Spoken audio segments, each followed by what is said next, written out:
welcome to this practical review of the Cosmic Cycles Tarot. Let's get into it.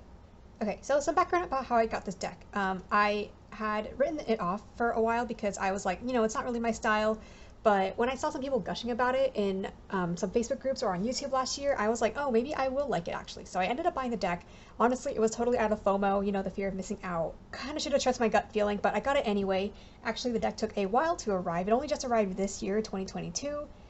There was a whole delay with the shipping of this deck because the creator, I think she has some health issues, but she wasn't really transparent about that with her customers, so I was kind of left in the dark. I did consider getting a refund via Etsy or PayPal, but I honestly just never really got around to it. But this year, Miriam, the illustrator, she actually announced that she was able to start shipping out the decks to those customers who were waiting since last year. So that's how I was able to get my deck. They are currently fulfilling pre-orders for a second print run. I don't know if it'll be available after that. I mean, I hope so because it is very much high in demand. I know that this deck is very popular. I wanted to film this review because I have decided that I am going to rehome this deck. I've kind of started working with it for like about a month on and off, but I just don't feel like that spark. It's not really my style, but I still wanted to make this video as an homage to the deck to show you like the strong points, but also the reasons why I ultimately am deciding this is not for me. And also, that way I don't get as much FOMO if I see this deck being gushed about later on. I want to remember, like, look, I already had a video detailing for myself why I didn't really click with it. So let's get into the review. Also, this is the first video that I am filming that is more talk style rather than pick a card reading, so thank you for your patience. And thank you, editing me, for your patience as we figure out how to get this done together. Okay, so first things first, we see this box, the Cosmic Cycles Tarot. It's a beautiful purple box. I have been really into purples recently, as of this year, honestly. I just feel like it's a really nice, regal, deep color. You just see all the purple theme here. Ultimately, the premise of this deck is it's a modernized tarot deck. So it's a deck with all the tarot concepts modernized, placed into the current century. So we see that it comes in a tuck box. The tuck box was hard for me to open at first. If you find the tuck box hard to open, you can just use either scissors or like a blunt knife and just wiggle your way in through here and just kind of like pry it open that way. This is the thank you card. We've got the deck here. I have shuffled this multiple times. So second thing you want to know, besides the box, is, how does it shuffle? That's what I always want to know first. So this is what the shuffle looks like. Here we go. Again.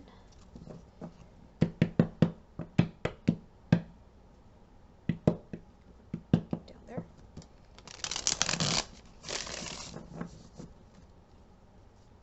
One more time. All right, so as you can see, this is it's a pretty chunky deck. I don't have any other decks for comparison right now, but this deck is pretty chunky, but it still shuffles pretty decently. So the next question that I would ask is there a guidebook? I actually don't know if there was a physical guidebook or not, and unfortunately I don't remember. If I have the link to the store, then I will link it down below. But for me, I did not purchase a physical guidebook. It does come with a digital guidebook, so I only have the digital guidebook. There are people who would prefer to get the physical guidebook, and honestly, I'm kind of leaning towards getting the physical guidebook for future decks if I can, because a digital guidebook is, it's a lot, and I will actually talk more about the digital guidebook later. Okay, so now let's get into how the deck looks and works. So it's interesting that this is the first card on the bottom here because there's this little speck here that I noticed. I'm not really sure what it is. I'm wondering if a speck of something got in the card while it was being laminated, because it's already been laminated over. I've tried scratching it off, but I am not able to get it off. So that's a little weird thing, but I haven't noticed it in anything else, and honestly, it doesn't really bother me that much. Alright, so the strong points of this deck, I would say, is for sure the color palette is beautiful. I guess color palette isn't really the right word because they're all sorts of colors, although the deck does lean more purple-ish, but I can see that the colors are a bit more muted. They're more soft, and I think what this deck does really well is it shows facial expressions really well. It shows everyday lives, everyday instances, everyday things. The Devil is a very interesting card there. So yeah, I think that's why a lot of people do really like this deck. A lot of people love the idea of modern decks because sometimes the original Rider-Waite-Smith Tarot can look very esoteric or very ancient, even though it was only like a century or two ago. But I feel like that's why a lot of people liked this deck, and that is, why I ended up getting this deck in the first place, I was like, I don't know, I just think it would be so fun and cool, and more relatable. So look at that, the Two of Cups sharing a milkshake or sharing a fruit shake. Just, oh, that's so sweet. I think what this deck does well is, again, it illustrates a lot of these concepts in very manageable, like everyday feelings, instances, moods. So I think, I mean, I will be honest, it's not like I've worked with this deck for like 6 months. I think that if I were to work with this deck for 6 months, I would have a very different opinion, or different, insight to bring to the table. But I've only worked with this deck for a month, and I already know that I'm not really clicking with it. The reason why I'm not really clicking with it is because I have decided that I don't really, it's kind of because of this deck, I've kind of decided I don't really want a super modern or super relatable deck anymore, because I feel like it's too easy to get boxed into certain meanings of the cards, and of course this can vary from deck to deck, but I feel like it's just too easy to get boxed into certain meanings of the card, and I like cards and decks that are a little bit more open to interpretation, I guess. So I think, as beautiful as this deck is, I just want cards, and I don't know, cards in a world that is just a bit more open.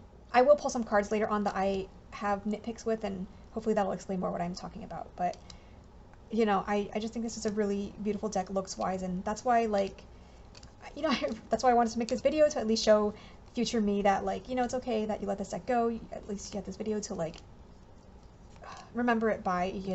I have like dozens of other decks that I would rather work with more, and that I like more, that I would spend more time with. Also, I think because this deck came so late, and because I have so much personal, like, because I know that I bought it in a time of FOMO, it just wasn't really, it was not a FOMO purchase that I guess is working out for me, unfortunately.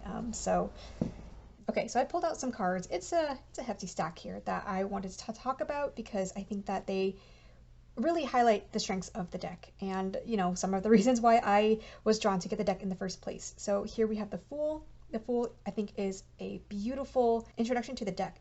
We can see how how excited this person is to be running across the airport. I love this idea that you're running to the airport trying to catch like a new flight. You don't know if you're going to be meeting someone. You don't know if it's just for a new adventure. I just love the energy and the motion that is in this Fool card here.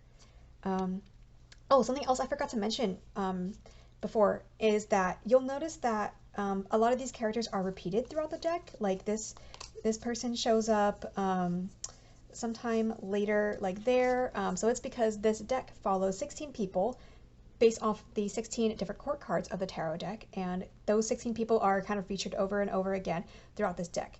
So if you like stories and cohesive, like cohesive stories or cohesive characters interacting, then you might really like this deck. For me, it's not something that I really care about as much. But yeah, so two cards that I always look for most in a tarot deck are the Empress and the Emperor, because I just tend to like cards and concepts that push outside the box of what is traditionally considered feminine or masculine. I like that the Emperor is actually taking care of this child, as well as doing potentially like business stuff or doing whatever work call stuff, because I think a lot of decks will feature the Empress like always taking care of the children, but they never feature an Emperor taking care of the children or taking care of other people. So I think this is a really cool depiction of the Emperor. And I really love that in the Empress card, it's not just about this this person taking care of this other younger person, but there's also all this like makeup. And if you are into makeup like I have been, or into any other sort of hobby, you will know that it just takes a lot of money and time to upkeep. But I think the fact that you're able to have this whole makeup collection actually really adds this whole Empress vibe. It's like I'm swimming in all of the makeup that I own here. And it's all makeup and stuff that I really enjoy, that I want to play with and use. And that definitely gives me Empress vibes, this idea of like swimming in abundance. The Lovers, I think this is a really cool card, because it's just nice to see more male people or masculine presenting people like actually crying, because I think that is just more necessary in our society. to see men being able to cry and have moments of like supposed weakness. We have Justice. I really like this Justice card. A lot of tarot decks, I will find myself confused by the Justice card, but I actually think that this card lines up with the way that I started to learn Justice was about it being about karma and consequences, which is hard for me to really internalize, especially since I don't read predictively. I read prescriptively, so more for like self-help or self-introspection. So the interpretation that I click with more when it comes to Justice is kind of finding the root of whatever's going on. So I love that this judge here, what this person's role is to listen to all of this stuff that's going on, take in all the facts, but ultimately get to the root factors of what's going on and find out the solution. So I just love that the Justice card here is about getting to the heart of the solution. And it can be a very, literal interpretation of justice, like fairness, but I think it still works. And I love the way that this is interpreted, especially with the silhouettes in front here. The Hanged Man, this is definitely one of my favorite cards. I think I am more biased towards like scenery because another of my favorite decks is the Majestic Earth Tarot and also the Spacious Tarot. So I think I have more of a thing for scenery, and I just love the scenery in this card. I love that the Hanged Man here is taking a moment to enjoy the scenery. I think that is just a beautiful interpretation of the card. The Devil. I think this is definitely a very, very modern look. We've got, all these alcohol bottles. We've got just what looks like a very modern apartment. I think this illustrates the idea of a modern scene very, very well. We've got the Tower. Again, I think this is another card that really shines with the scenery. I love that the focus here is on just the contrast of these colors, these very warm, dark colors. It's a very interesting sight. The Moon. I love how this card illustrates the moon running off into the night. I don't think they know exactly where they're going. They don't have like a full-on plan, but they're just kind of, taking a dare in the middle of the night, and that definitely gives me such moon vibes. Okay, so now going to the minors here. So we've got 2 of Pentacles, 3 of Pentacles, 9 of Pentacles. I really like these cards. Again, I think this shows the idea of juggling super well.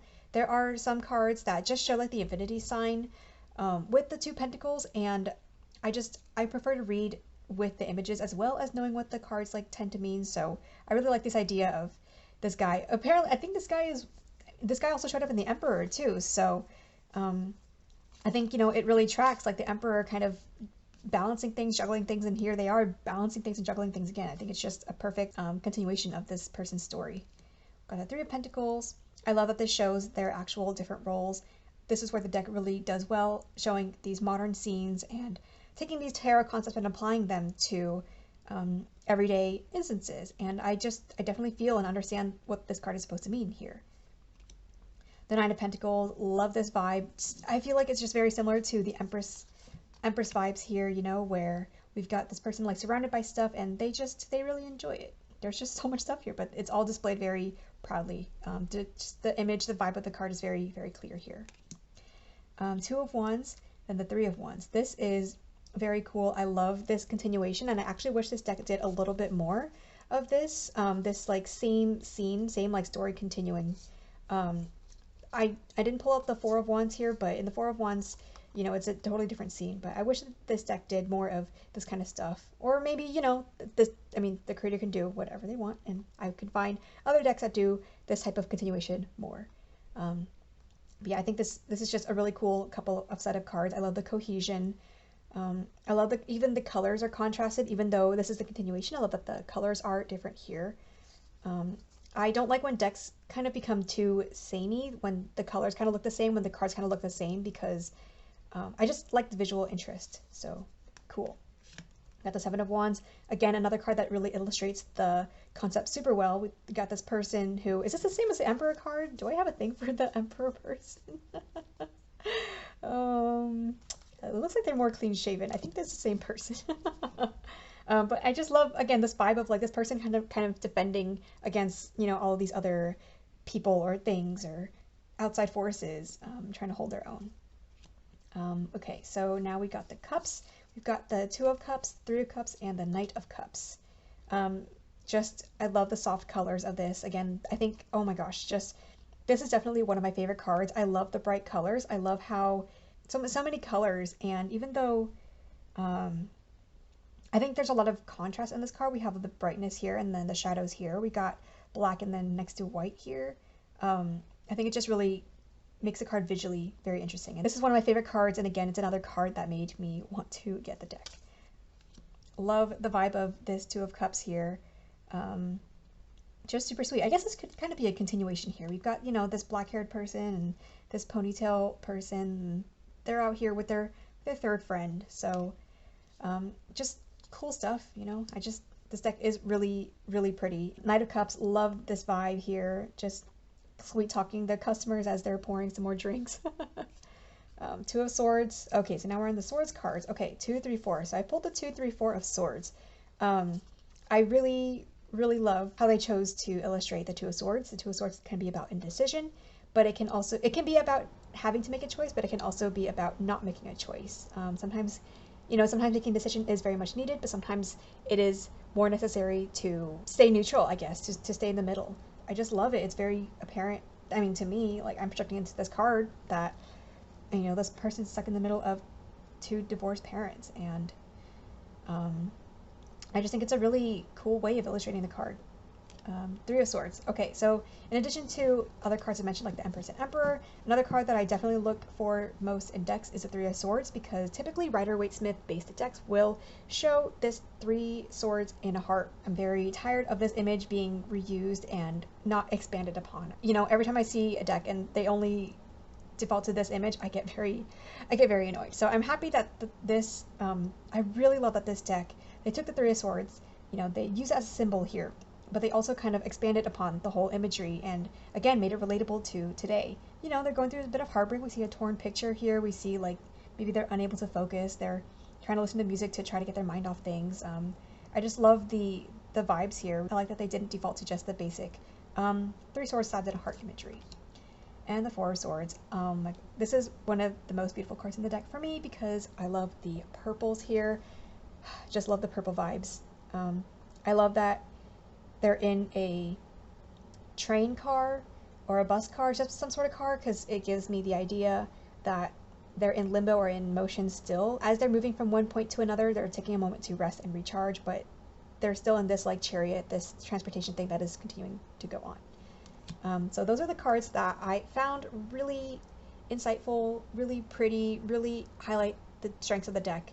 Okay, so now I've pulled out the cards that I didn't like as much, that I maybe didn't click with, or that I just really have some nitpicks about that are stopping me from enjoying the full deck. We'll start with the court cards. You may have noticed in the previous section that I didn't list many court cards. I either felt neutrally about it, but honestly, I have the most gripes with the court cards of this deck. I feel like there were just little details that could have been done a little bit better to better illustrate the card. And again, of course, this is only my interpretation of the tarot and how I like to read.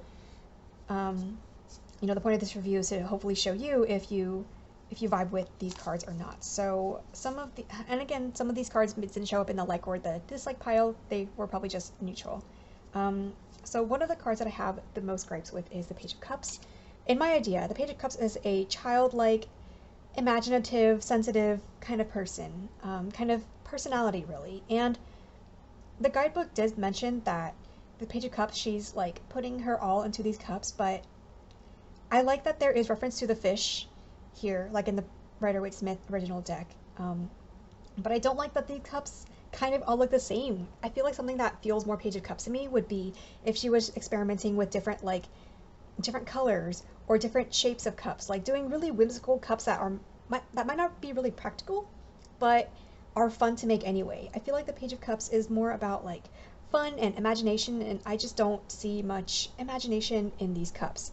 I am someone who crochets and I craft a lot on my own time too, and I'm always like trying to remind myself that like I want to be more bold and I want to be more imaginative and I want to make things that are a little bit more experimental rather than just safe. And I just see these cups as very safe. They don't feel very imaginative to me. So that's one gripe I have. Page of Swords is another one. The swords, in my mind, is associated with thought and communication and intellect, and I'm not really sure how this translates to thought and intellect here. Well, there is intellect, but it's not the kind of intellect that I guess I would expect, or that I tend to read with. Someone who's more into academics or more like thinking, if this was a person, in a debate competition, I guess that might be more Knight of Swords-ish, but in a debate competition, something more studying, I might vibe with that type of interpretation more. But to the creator's credit, like, they may have wanted to go a different route compared to just doing academics and thoughts, so I will give them credit. I just think that it just doesn't vibe with the way that I read it. It's not as intuitive for me. I hate, here's another page. Let's go for that first. So the Page of Pentacles, okay, I accidentally bumped the camera, but hopefully things are okay now. Yeah, with the Page of Pentacles, I guess looking at it more, I just have to put a little bit more thought into interpreting the card, because the more I look at it, I can see that they have the coin, you know, symbolizing like new opportunities, new luck almost, and I like that they're flipping it in the air, kind of symbolizing like, you know, like a good luck coin next to a fountain that can symbolize like more good luck type. And they've got these new paint supplies, you know, and I know that I associate painting with work just as much as like typing on a computer can be work. So maybe this is a card that I just needed to put a little bit more thought into. So there's that. The Knight of Swords. So this one, similar gripes as the Page of Swords. Like, I associate swords with more like just something more related with words and thoughts. And, you know, I'm just not a fan of how, I'm sorry, I apologize, I'm just not a fan. The Queens. It pains me that the Queens are here, but I didn't pull out any Kings. I think I just felt neutral about the Kings, but I think with the Queens, I don't know why the Queen's of Swords is here. I like her enough. I feel like this Queen of Wands is more suited as the Queen of Pentacles, because I associate with Pentacles more with like building foundations, building houses, and this is exactly what like a Queen of Pentacles or even a King of Pentacles, you know, this just feels more like a Pentacles card for me. And this feels more like a Wands card to me, because, you know, I see how like different and out of the box this Queen is. She's like just more showy, because I associate, you know, this image with like being a star and being a fashionista, and that feels more Wandsy to me. So definitely this, I wish these two had been reversed. So this, you know, this not my type, not my style. The Magician, I wish that there was a little bit more. It feels like this person is creating good vibes, creating music for other people to enjoy, but I wish there was a little bit more about, I guess, like, I don't know, what it took to make this happen. This, I will say, this is not one of my favorite Hierophants. I do struggle with the Hierophant in decks sometimes. Though, to the creator's credit, again, I do like how they went an untraditional route. Like, I think that's just the theme of, like, this deck, you know, the cards that I have gripes with. It's like, I do respect that the creators went a different route than what is, like, really common, but I guess that this interpretation, or this way that they went, it just doesn't really vibe with me, but I still respect their decision to go a different route, if that makes sense. So, you know, even though this is not my type of Hierophant that I like the most, I still like that they wanted to include different people who practice or, you know, are spiritual in different ways. I do really like that. Strength. This is an example of what I mentioned about is too specific to the card. I think that was my gripe with this one actually too. Like, I feel like sometimes when a deck is more modern, I wonder if I'm having higher standards for this deck because it's modern, where I wouldn't have for other decks. But I mean, I don't have too many other modern decks, so I don't know. Sometimes these meanings can be too rigid, and when I'm reading for myself or for others, but mainly for myself, I want to be able to take the vibe and apply it to different situations. And I think that as relatable as these moments are, I think what I need decks that are a little bit more open to interpretation and not just pigeonholed, I guess, into one specific event or one specific meaning. So yeah, I love this disability representation. Actually wish there was more representation of disabilities throughout the entire deck. And I know that a lot of decks, when they do include wheelchairs, they tend to be either the Chariot or Strength, and I just know that sometimes they can get pigeonholed into these certain cards when wheelchair users still have a variety of experiences and emotions, just like in the rest of the tarot cards. But anyway, I think this is an example of how the meaning can get too rigid or pigeonholed for me personally, and I just want something that is a bit more open.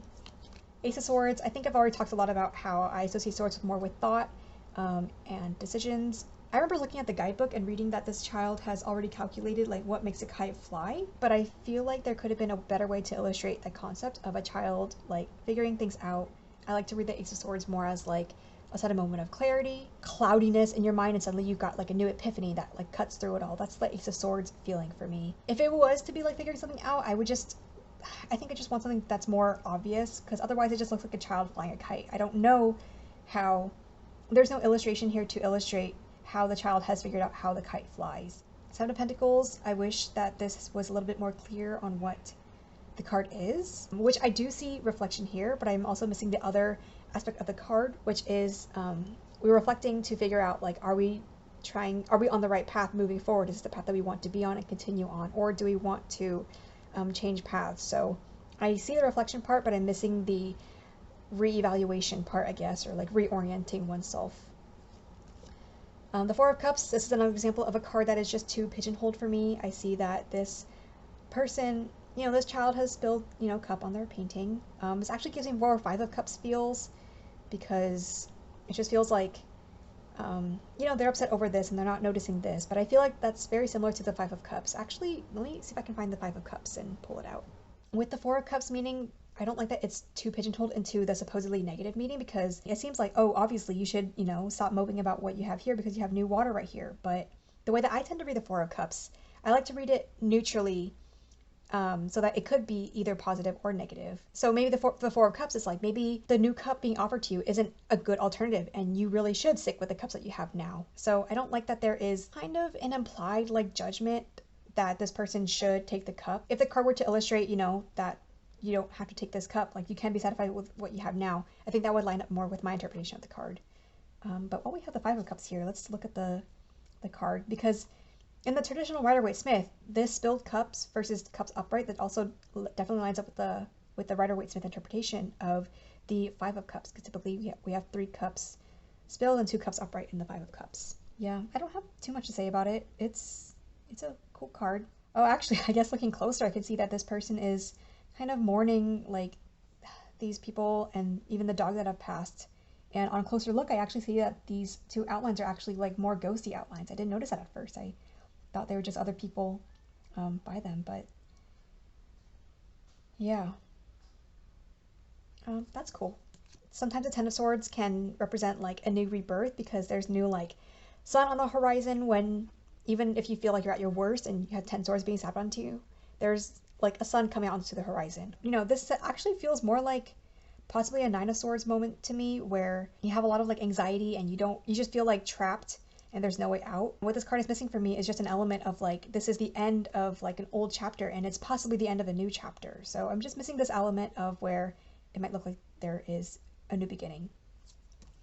These 2 cards I've got gripes with because they just feel a little bit too samey to me. I think I wish for the Ten of Pentacles, I wish that there was a little bit more showing the Pentacles aspect, because otherwise it just looks like a Ten of Cups moment to me, where they're just looking to the sky and enjoying like a nice happy moment. I'm missing the part where the Pentacles are coming into play, where it's more tangible and about like the resources or something, just something that's Pentacles related. So that's that's how I feel about that. So there were already walkthroughs and stuff on YouTube. I didn't do my due diligence before actually buying the deck, but I think just sometimes you have to experience something for yourself to realize that you don't really like it. And I think this deck taught me that I don't really love modernized decks, and that's okay. That's why I'm going to rehome this. I'm gifting it to a person who hopefully will enjoy it a lot more than I can. So let's give it a shuffle and let's do a reading, and I'll talk more about the guidebook. Okay, so the spread that I will be using is a spread that I learned from Katey Flowers. So the spread that I will use is called Embrace, Focus on Release. Embrace, Focus on Release. So let's do a reading for myself. We got, what shall I embrace, what shall I focus on, and what do I need to release? Alright, so let's see here. What cards are coming out for our reading today?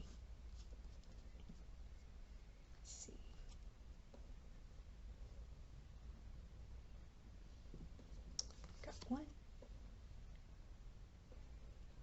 let's do 2, 3, okay.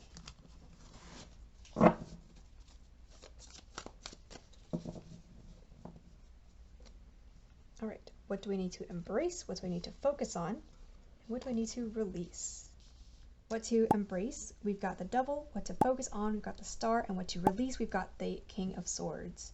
Right away with the King of Swords, I'm getting this idea that I might have to let go of trying to be so analytical, trying to be so intellectual, trying to figure out like every piece of the puzzle, everything that's going on. What to embrace, the Devil. So this is interesting. Right now, I'm not really sure if I would put myself more in the position of this person or this person. Or maybe I'm even, an onlooker looking at this scene. I'm seeing embrace discomfort because sometimes when we are uncomfortable with something, we don't really want to take a good hard look at it. We don't really want to think about it. We don't want to look at it too in depth because, it makes us uncomfortable. But I think that by embracing what makes me uncomfortable, it's giving myself the space to feel these things, to notice these things, and to process these things so that I may have the energy or the momentum to actually move forward from this. I also see that from this person here with the Devil, because this person also must have some discomfort that they're trying to avoid by drinking so much. And it's just a not good cycle when neither party or when I myself don't want to fully look at something that's uncomfortable and process it. And now to focus on the Star. Focus on the Star. I love that there is almost a clear, this person is focusing on the Star too, just like I have to focus on this card. So it's a little meta here. I think that this person, if they have a telescope and a lantern and even books, I feel like they're pretty serious about stargazing. I am imagining that when you're going stargazing, sometimes you don't see results right away. You don't see what you're looking for right away. But sometimes when you see the star, once in a while type of star, it makes you feel like, yes, all this work, all this waiting was totally worth it because I got to see the one thing that I was looking for. So I feel like that's a good message or good takeaway from what I'm getting from this image here, where it's like, do I feel lost? Do I feel like I'm kind of avoiding discomfort right now, which I definitely do feel like I am. And if so, let's focus on the why, and for me, the why of why I'm going through this discomfort and why I'm choosing to grow from this discomfort is because I want to become a more healed, more whole type of person. All right, so I'm going to pull out the guidebook as well and see what they have to say on these cards. In the guidebook, we have a little explanation of what scene is depicted here, and then we have a little paragraph here that explains the meaning of the Devil. Sitting on the bed is the Devil, and he enjoys tormenting the Page of Pentacles as he gets drunk. He trashed her room, and she feels that there's nothing she can do. So that's the scene of the card. Then the meaning. The Devil deals with negative energies that people unknowingly or knowingly manifest. A person surrounded by this energy can be a selfish abuser or a narcissist. This energy can affect anyone, so be wary. When this pops at a reading, watch out for your vices and avoid turning them into addictions. Burning sage is a good idea, too. So that is the extent of this guidebook. It's a relatively small write-up, to be honest, just 2 or 3 paragraphs. So if you like something that has a bit of a meatier guidebook, then this might not be the guidebook for you. For the Star, Page of Cups has been planning for this day to make a wish under the shooting star. She watches from a distance as the universe listened to her. Our thoughts become manifestations, and the more we act toward it, the faster it becomes a reality. The Star energy is known to be a wish card and a sign that your manifestations are on its way. Choose your thoughts wisely because the universe is tuning into your energy. It is your time to shine. That's something that I don't love about this guidebook / this deck too. This paragraph, choose your thoughts wisely because the universe is tuning into your energy. That's not something that I really vibe with. I don't really know how that would help me. Are you implying that if I think negative thoughts, then I'm going to attract negative things? Because I don't think that's the case at all. I think that if I think negative thoughts, I might be more likely to notice them, but I don't think that it's the same as the universe giving me negative things because I'm thinking negative thoughts. So I think sometimes a guidebook can be quite simplistic. So I think if you're someone who likes a lot more clarity or more specificity in your guidebooks, this might not be a guidebook that works for you. For the court cards, it's actually a bit different, which is pretty cool. We've got, again, since I mentioned that the deck follows 16 court cards, 16 characters throughout the deck. For the court cards, the creator has listed likes and dislikes, listed a little bit of a snippet, listed background to this character. We've got positives and negatives in meaning. We've got design. So there's a lot of info about each of the court cards, which I think is pretty cool actually, because some decks, they don't put as much thought into the court cards either in art or in the guidebook. So this is actually really cool. I think if you are trying to learn the court cards, this is a pretty cool way to illustrate how to think about these court cards. unless, you know, you're like me and you had gripes about some of the court cards here. So the scene depicted here, King of Swords works for the community and he outsmarts criminals. As an authoritative figure, he has to be careful with his words. He has to maintain the trust and respect of his people. Naturally, King of Swords is intellectual and someone who plays by the book. His knowledge and experience earned his way to the top, and his officers always heed his advice. In the card, King of Swords puts his thinking face on as he tries to solve the perplexing mystery. His office shows his crime board and a sword heirloom. So, now that we're talking about the guidebook, I will say one slightly annoying thing I have noticed about this guidebook is that they have written the court card in each place where it shows up in the deck. So that can be a cool thing, but also it can be an annoying thing when you're trying to find the actual card meaning. So if I type in King of Swords, I can see that there are 10 instances of where the King of Swords shows up. That is really cool. But it might be annoying if I'm trying to go directly to the actual King of Swords cards and I have to like flip through all of these to get to where the actual King of Swords card is. So I think something to maybe like get around that is if you had a little symbol or something in front of or behind the name here. That way if I typed like King of Swords, then the symbol like King of Swords star or King of Swords plus or something. Just, you know, I'm just putting this out there for anyone else who sees this and who might want to create a digital guidebook of their own. That is another feature of this guidebook because it's digital. You can easily find where where each court card shows up throughout the deck. So in conclusion, who do I recommend this deck to? You might like this deck if you like modern decks, soft color palettes and soft illustrations, stories, simple scenes, and simple guidebooks. And if you had issues with this deck similar to what I had, then of course you might not like this deck. There are a couple decks that do fill the same need, so let me show you these decks right now. Okay, so here is one of the decks that I feel like fills my need for the Cosmic Cycles Tarot. This is the Light Seers Tarot by Chris Ann. It's a pretty famous, sorry, I have the urge to shuffle it. I always get the urge to shuffle decks when I hold them. But anyway, this is my idea of a modern classic, and I feel like because I have this deck already, I don't feel like I need many more or even any more modern tarot decks. I feel like this fulfills the need for me. So here is, flip through some of the cards. I love that the cards are just as vibrant in these two. Oh, that's interesting. I don't have reversal. I don't shuffle reversals usually.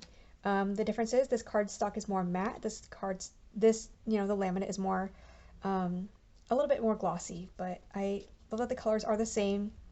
Like I've been mentioning throughout the review, I love that these cards are a little bit more open to interpretation and aren't depicting like specific scenes and very specific moments and emotions. So it just makes it easier for me to imagine and kind of craft a story around. So another deck that is similar to the Cosmic Cycles Tarot for me is the Playful Heart Tarot by Kitten Chops. I love the inner child, just the fun young vibes I guess that this gives me. I know that some people don't like this because it's very odd, and yeah, it is an odd deck. I'm not gonna lie, but I love that. I just love that things feel a little bit more abstract, a bit more open.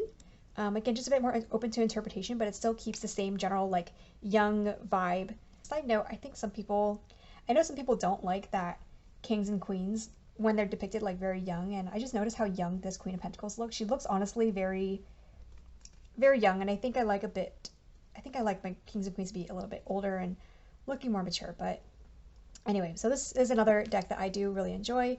And lastly, this is another deck that I feel like, again, covers the need that I thought I needed from the Cosmic Cycles. This is the Midnight City Tarot. I really like, I mainly chose this deck more for the beautiful deep purples. Like I mentioned, how purple is one of my new favorite colors. But again, I feel like this also gives that very modern vibe. But it's more abstract because the people here, they're not actually people. They are just silhouettes, which I actually like.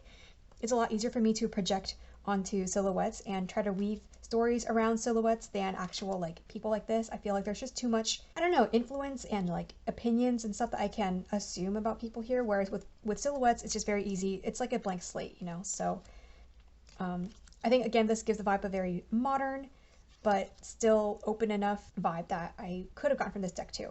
Also really interesting that this is the Knight of Wands featured on a skateboard, where in this deck the Knight of Swords was featured on a skateboard. So so yeah, that is the Midnight City Tarot. So that is my practical review of the Cosmic Cycles Tarot. I hope you enjoyed it. I hope it was helpful. Hope it gave you some insight, things you might not have considered. And also, thank you for listening or watching this whole way through, because again, was my first tarot talk type of video and my first review video. So, as long as the information gets out there, I hope it was useful to you. So yeah, I will hope to see you in another video. Bye!